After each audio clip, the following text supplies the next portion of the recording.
এসব হামলাও সহিংসতার video footage বিশ্লেষণ করে সহজে বোঝা যাচ্ছে এসব সহিংসতায় কোনো সাধারণ শিক্ষার্থী অংশ নেয়নি, বরং এটা প্রমাণিত ছাত্রদল, শিবির, জঙ্গি সংগঠনের সশস্ত্র ক্যাডাররা দেশের বিভিন্ন জায়গা থেকে ঢাকা ও আশপাশে জড়ো হয়ে এই নারকীয় নজিরবিহীন তাণ্ডব চালিয়েছে এবং তাদের উদ্দেশ্যই ছিল রাজনৈতিকহীন স্বার্থ বাস্তবায়িত করে শেখ হাসিনা সরকারকে ক্ষমতা থেকে হটানো।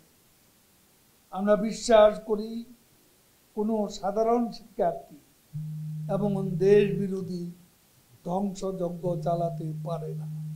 নগদের কাছে সব গ্রাহকই প্রিয়, তাই তো সারা দেশে ক্যাশ আউট চার্জ সবচেয়ে কম। পুলিশ ও সাধারণ মানুষ হত্যায় অংশ নিতে পারে না। আমরা কোনো অনাকাঙ্ক্ষিত মৃত্যু সমর্থন করি না। প্রতিটি হত্যার বিচার বিভাগীয় তদন্ত হবে। প্রধানমন্ত্রী একথা পরিষ্কার জানিয়ে দিয়েছে। যারা সহিংসতা অংশ নিয়েছে তাদের বিরুদ্ধে আইনি ব্যবস্থা নেওয়া হবে। হত্যা, ধ্বংস, অগ্নি সন্ত্রাসের দায় সম্পূর্ণভাবে বিএনপি, জামাত এবং তাদের দোসরদের। এই দায় এড়ানোর জন্য বারবার বিএনপি মহাসচিব অপকৌশলের আশ্রয় নিচ্ছে, চরম মিথ্যাচার করছে।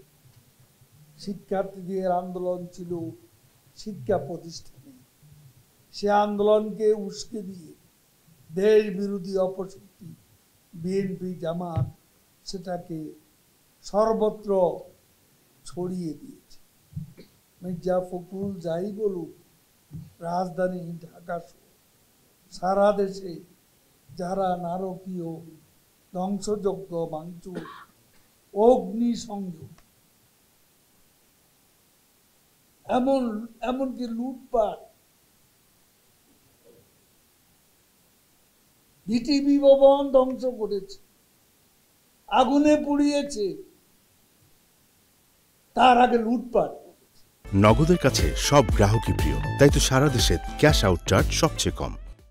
সেতু ভবনেও তাই, মেট্রো রেলেও তাই, এবং এলিভেটেড এক্সপ্রেসওয়ে, টোল প্লাজা চিহ্ন পর্যন্ত রাখেনি।